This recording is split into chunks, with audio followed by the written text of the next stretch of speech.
personal story to tell you. My little sister was the absolute best salesperson in the world.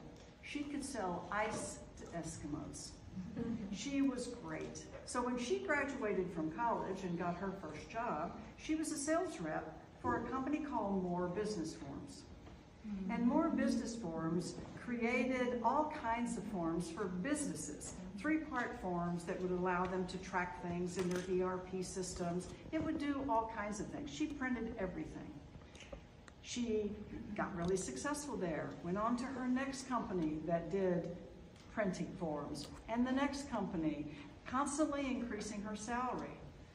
She was in that world, I was in the technology world.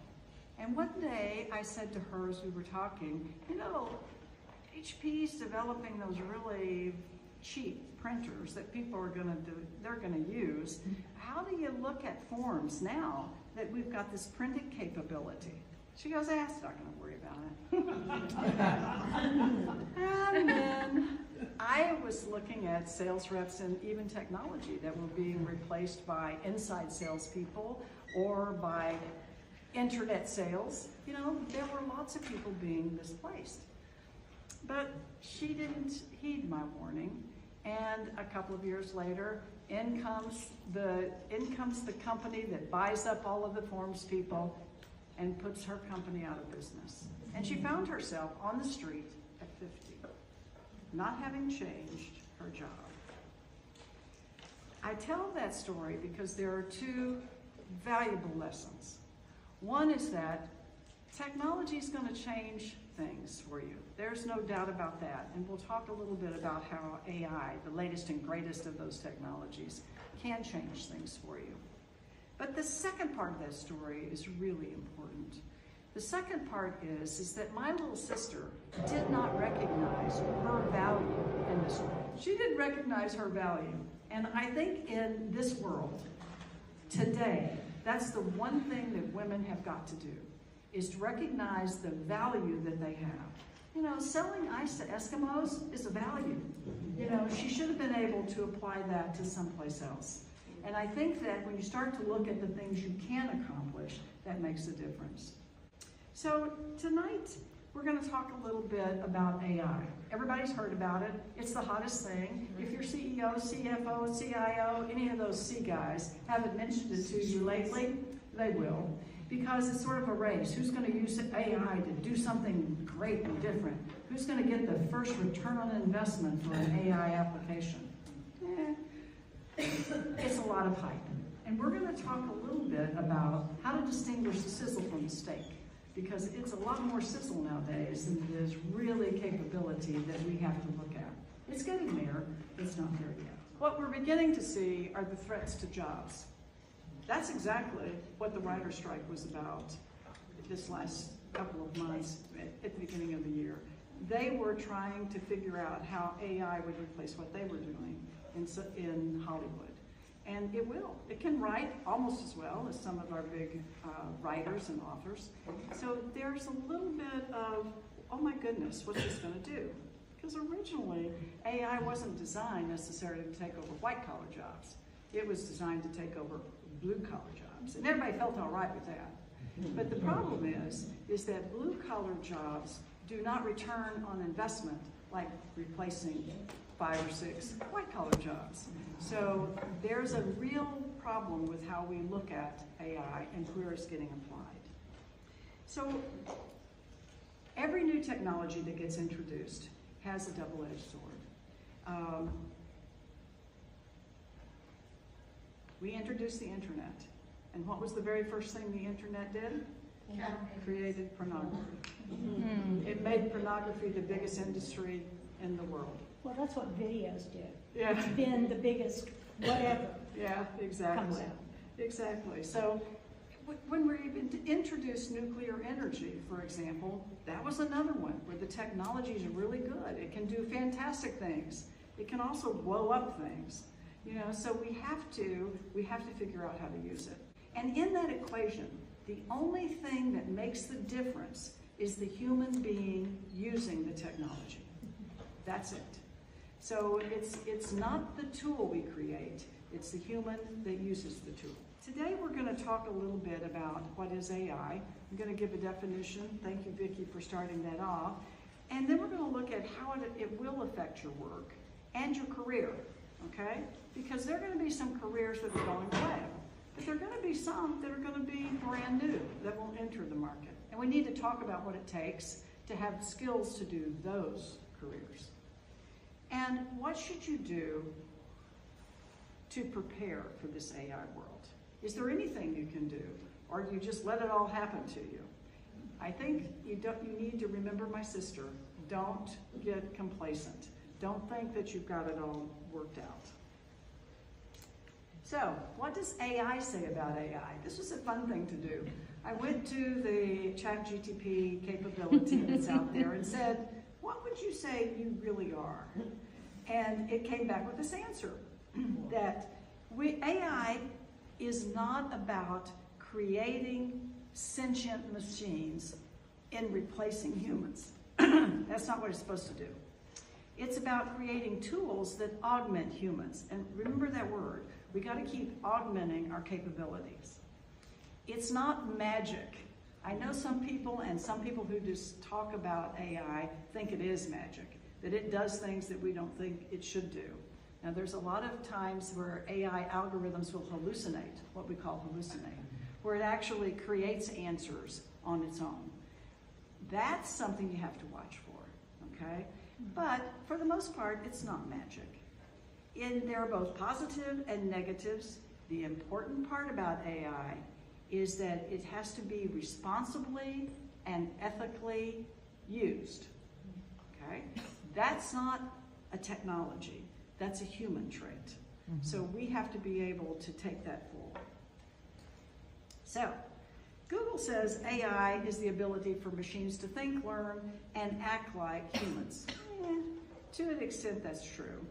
AI aims to be able to do things like recognize patterns. We said that before. It can recognize patterns. It's really good at that. And as we go through some of the history, you'll see that that was one of the very first things they used it for. And to make decisions and judge like human beings. It's that judge like human beings part that you start to wonder about. You know, human beings aren't always great at judgment. So we have to remember that as we're looking at the data and the things that are associated with AI. Okay. Since it started 50 years ago, I thought I'd take you on a history. Are there any history buffs in here? Yeah, I figured there might be a few. In order to keep from repeating history, you have to sort of understand it. And I took this 50 years of AI and said, you know, what's happened? And what you see as you look through AI is that you see the ups and downs of AI. Gartner calls it the hype cycle. In other words, you hype something as a technology and it gets to the top and then you go to the trough of despair because it never turns out to be what you thought it was. AI has been through several of those, okay? So it's not new to this world of technology. To begin with, in 1950, John McCarthy coined the term artificial intelligence for a seminar he was giving at Dartmouth. He was at MIT, he went to Dartmouth, he had to give this seminar, and so he called it artificial intelligence. A year later, he turned around and said, that's not the right word. It should have been called computer intelligence. But he coined it. And he, along with some other professors like Alan Turing in the UK, who was creating the Enigma machine, was using artificial intelligence as part of what they were doing in their projects. So it was pretty much a university level activity at the time, and that's good, but it didn't get much out of that. In the 1970s and 80s, we started to look at how AI could be applied as expert systems. So it started to look for systems in finance or in medicine where they could be experts in that capability.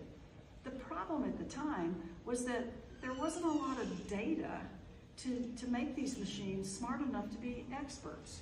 And so the expert systems failed.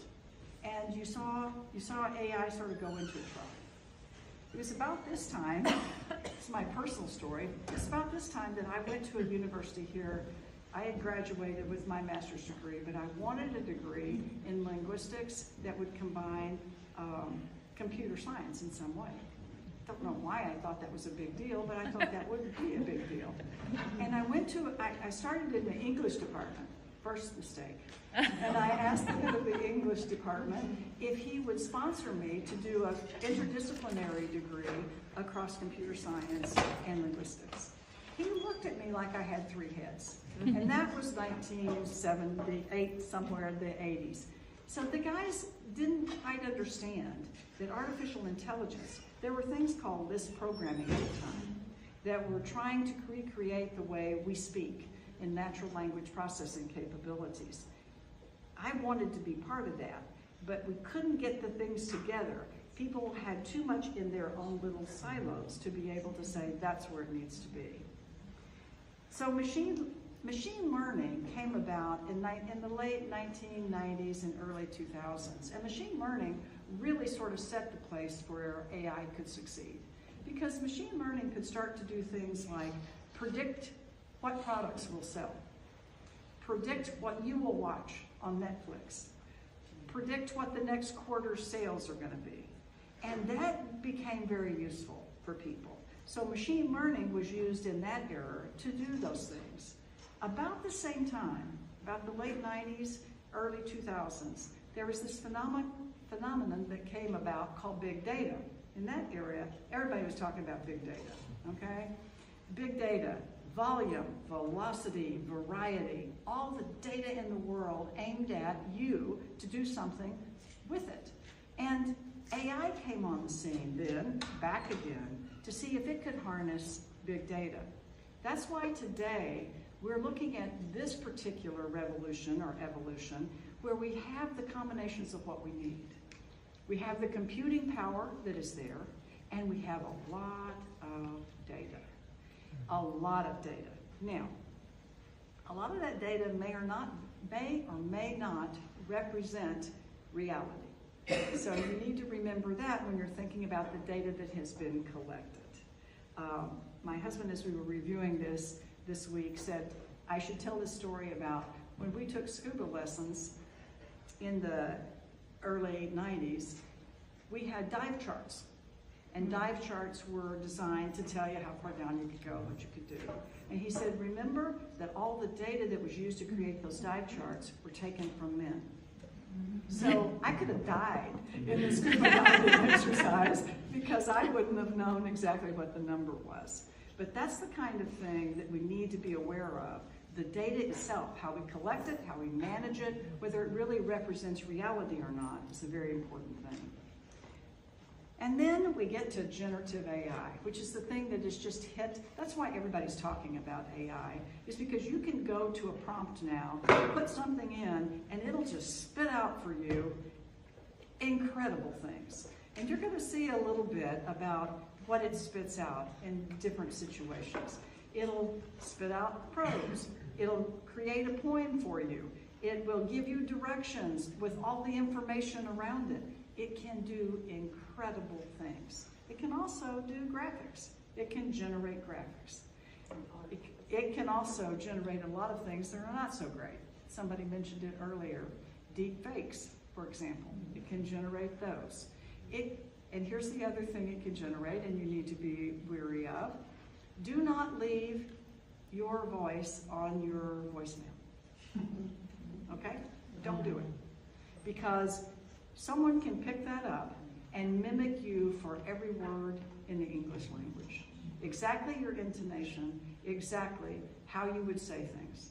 So don't do it. Don't provide your data to the guys that are out there doing bad things.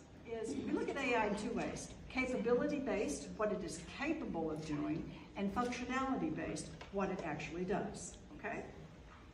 What it's capable of doing is the scary part. Yes. Okay? Because our imaginations go crazy on what it is capable of doing. For example, we look at that capability side of AI in three different ways. We look at it as narrow AI, narrow artificial intelligence. That means that it has one problem and it takes that one thing and it solves the problem because you define the problem, okay? That's what narrow AI is. And for the most part, Most of the applications we have today are narrow AI applications. That's not that scary. The next one is general AI. And that says, I can take a problem, solve that problem, use the answer to that problem to create another problem and solve that one. That's general artificial intelligence. The final level of that is what we call super intelligence. And that's where we get into the Steven Spielberg AI movie. You know, that's where we create humans with super intelligence to do all kinds of things. You know, that is the technology that scares people. And when you think AI, quite frankly, the first thing that usually comes to people's minds is the Steven Spielberg movie. And they go, oh my God, we're gonna have kids, and gonna have, you know. I was in a conference not too long ago where the big discussion was, if you created a robot, does the robot have rights? Think about that. Does the robot, do you treat that robot, can you abuse it like you would a human being or not? You know, what exactly would you do with a robot? So think about that one. On the functionality side of the house, each one of those capabilities has a functionality. Like for example, reactive machines. Everybody's been to a website where it's got a little click and says you want to talk to somebody. You know, usually you're not talking to a human when you click on that chat button. You're talking to an AI bot who's answering your questions and then will ultimately tell you, oh, I can't answer it anymore, I'm going to get you to a human. Okay? So the bots themselves are reactive machines, but they're very successful at it. And then there are limited memory kinds of machines. And those are things like Teslas. You know, electric cars and all those things that Tesla creates have systems in them that have to understand where they are on the road. What a stop sign means, what it means to pass a car. They have to be aware of everything around them. And those are what we call limited memory systems, because they keep that information so that they can adjust their driving on the road. My favorite story about Tesla is that when they first tested it, they tested it to be able to stop at human beings, but the human beings had to be a certain height. Think about that. Your kids are toast. But the theory of, and then finally there's the theory of mind AI, which is the capability, the function of actually creating a brain and operating digitally as a brain would operate. We don't know all the ins and outs of that. Neuroscience is still a big sort of, question mark about everything. But a lot of the AI scientists think they can recreate in that world. So we need to watch that. Ultimately, the capability, the functionality we're looking for is fully self-aware AI. When AI gets to be fully self-aware, that means it's sentient. That means it understands what you understand. And right now, the thing that's keeping us apart from that is that AI can't necessarily know all the nuances that we have in our life. My favorite story about nuances has to do with the Stanford Center that took their Google Alexa, set it up in their programming room, and wanted to teach it, see if they could teach it how to talk different words. Yeah, it did. 2 weeks later, it was the most racist, foul-mouthed thing you could actually do, simply because it didn't understand the nuance. If I'm your friend and I walk in and say something really derogatory to you, just because we're kidding around, the system couldn't understand that. So that's one of the things that you have to be very aware of. That's the human part of what we're doing. The field of AI has a lot of different dimensions. Machine learning is one of those dimensions. You're going to hear that a lot because that's what we do in business. We do machine learning algorithms so that we can predict things, we can manage, we can do robotic process automation. So we can do all kinds of things. Deanie, that's what you need. RPA. You can do deep learning. You can do natural language processing. You can do computer vision. You can do robotics. and you can do expert systems. Because actually now, even though expert systems were invented, 40 years ago? Now there's enough information out there that we can truly mimic the experts. We couldn't do that before. The data that we have in expert systems is incredible. Those are the systems that can predict for doctors better than doctors can predict. Who's got cancer, who hasn't. Who's gonna, they can predict all kinds of things. Now, there's also something about that too that you need to understand in expert systems. Expert systems are only as good as the data that has been collected around those systems. For years and years and years, doctors treated heart attacks the same way. They didn't know that women suffer heart attacks differently than men, because most of the data that was used to predict heart rate, to predict heart disease, was based on men, not on women. So there are some limitations to what our expert systems do, but they're getting better. 60 Minutes did a report last Sunday on the fact that crash test dummies are all men. All men. And so all of the data from crash test dummies, and Humanetics is the name of the company that makes crash test dummies, and they have actually now begun designing female crash test dummies so that they can get that data. That's very good. I was always sort of amazed. I had an engineer once who worked in Silicon Valley, and he said at a conference that I was at that he was part of the team to develop the Fitbit, okay, when they first developed the Fitbit. And it was a team of men. And the one thing left off of the Fitbit is one thing every woman tracks in the entire world, and they didn't include it. So think about that just a second. They didn't include it. It took a woman added to the team to tell them that might be something important. Okay.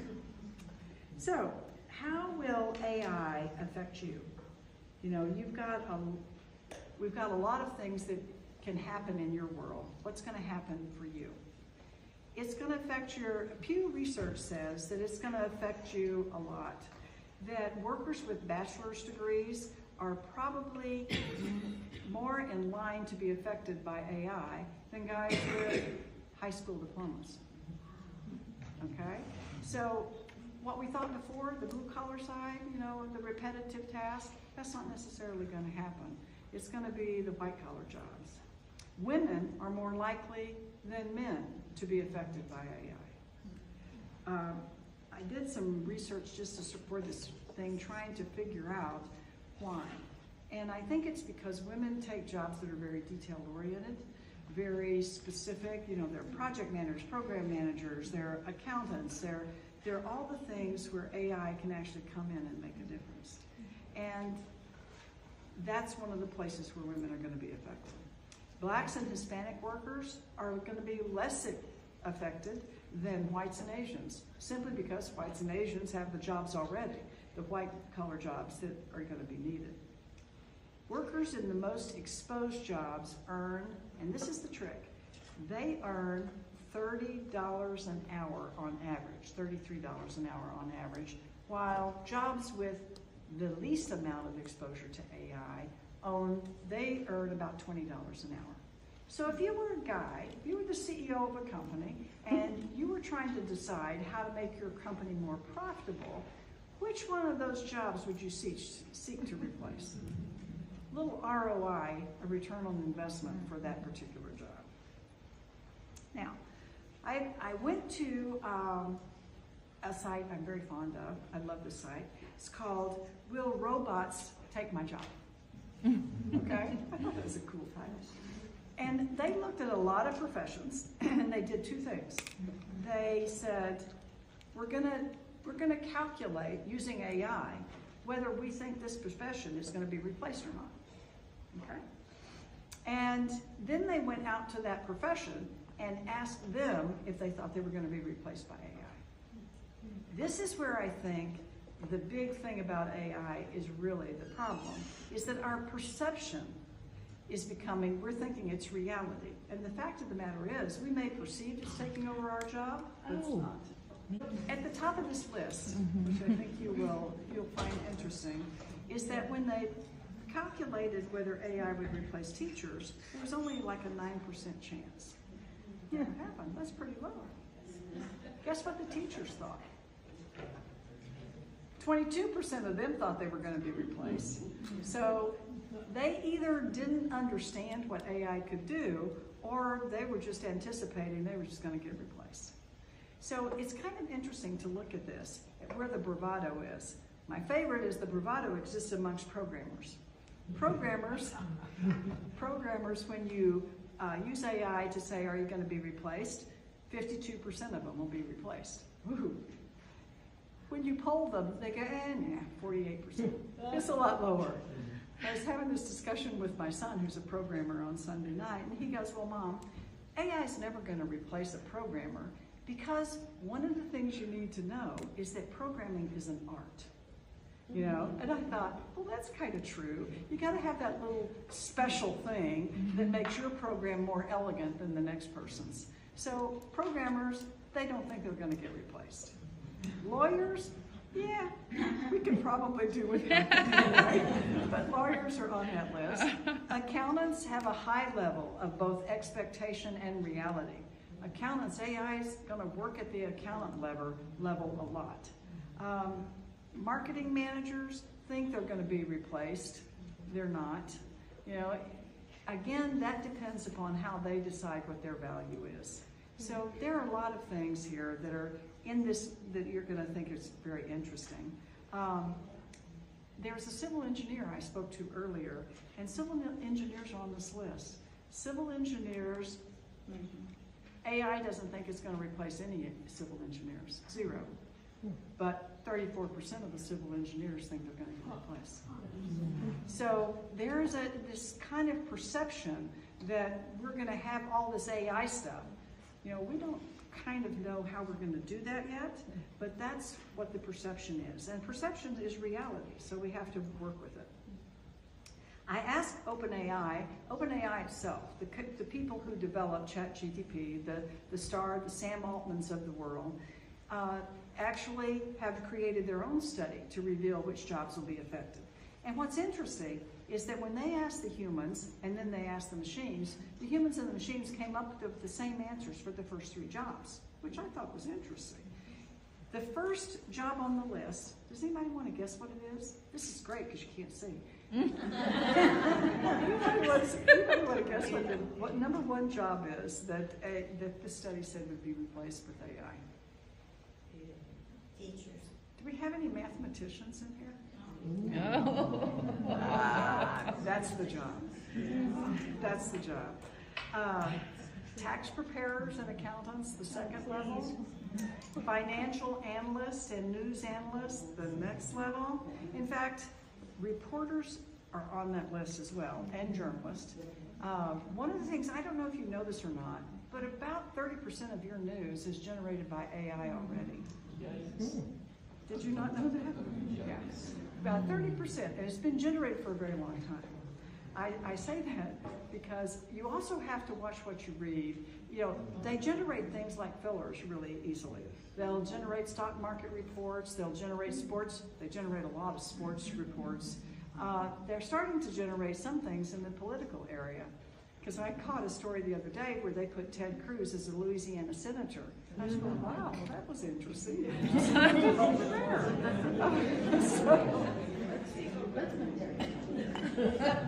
So you need to watch, you need to know that they are being generated from data from every place. Analysts, legal secretaries and administrators, next one on the list. Writers and authors, okay, they think that's going to be. Web and digital design, web content, that's going to be something that's going to be happening. Interface designers, which I thought was interesting. Interface designers that design the interfaces for your applications can be generated by AI. And so that's going to be one of the areas. One thing I've noticed, I used to proofread for Taylor Publishing, and of course we were gotten rid of, and then they had, you know, the kids at the high school would write it, you know, they would put everything and submit it themselves. Lots of grammatical problems. same thing is happening with newspapers and magazines. Yeah. I'm always catching problems Yeah. in there. It just So, slide right by. I think the greatest use of AI today is in a little tool called Grammarly. You attach it to your emails and it adjusts all your emails. I love that, but you're absolutely right. It takes away some of the human, because every once in a while, I meant to say it that way, for emphasis, not because it was the right, most grammatical way to say it. I meant to say it for emphasis. And so AI will take that away and make it just the way it needs to be. They'll get smarter though. The systems themselves will begin to develop. Now, women-dominated professions may include tasks that are AI vulnerable. They include tasks that are AI vulnerable. And I have a list of 10 professions for women that actually look like they could be affected, or they might be affected by AI. Things like preschool teachers. I was mentioning to somebody earlier, there's an organization in Silicon Valley called the Khan Academy. And Saul Khan runs the Khan Academy. But one of the things that he's done recently, which is the most magnificent tool I have ever seen, is a thing called Khan Migo. It is basically a Socratic engine that teaches children. It questions them. It leads them to the right answer. It is amazing. So there are things that AI can do that are really very, very beneficial. And I think he's got one of the ones that deserves So to be. is that so for preschool teachers, Yes, I think it'll I'm evolve hard-pressed to something believe- else. Okay, that's what, okay. Yeah, well, they won't take them away. We still got preschoolers we have to Exactly. educate, and that's not going to use it. But what it will require of preschool teachers is that they understand what that system is doing to that preschool. Because it's not, we don't want to just sit a kid in front of a screen. We want to be sure that we can interact and that we understand what they're doing when they interact. You're absolutely right. It's not designed to replace, it's designed to augment. But here's the real rub. What are we training for in our colleges and universities? Are we training for the preschool teacher or for the preschool teacher that understands AI? That's going to be what we do. And the universities kind of have to lead the way. They have to decide how we're going to train the next generation. One of the things I find very interesting is that the next generation of people being trained are not going for college degrees, full curriculums. They're going for certifications. They're going for things that can happen today that I know are things I need to know and I can use it tomorrow. They're not things I have to stack away somewhere and then pull my notebooks out 10 years later to see if I can remember it. That's where the real rub for some of these jobs is going to be. So, what can you do about AI? If you're in that position, what can you do? I asked AI, what could it do? And I went, just to show you, I went to 2 different generative AI tools. I have a subscription to ChatGPT. I've had one for 2 years. I use it constantly to help me think. It gets me started in the morning. But Perplexity does something that I love a lot. It consolidates and gives you very crisp answers. In other words, it's sort of like Mark Twain. I would have made this letter shorter, but I didn't have time. It has all the time in the world, and it creates really succinct things. I think this is important because it came forward to say education and training is the #1 thing you can do about AI. That's what you're doing tonight. Congratulations! Step number 1 complete. Second of all, your networking and mentorship. Go grab yourself somebody who's from the Gen Z area and do some reverse mentoring. Listen to them as they talk about social media. The kids that I'm around don't even like social media anymore. They try and avoid it as much as possible because they've seen some of the effects of it. We haven't always done that. Talk about advocacy and awareness. I love what you said about governance. Get involved. I know the 4 senators, the 2 senators and the 2 representatives, I have it in my pitch here, that actually are responsible for the AI committee. Not that they're doing much, but they should be. None of them from Texas. So these are the lists.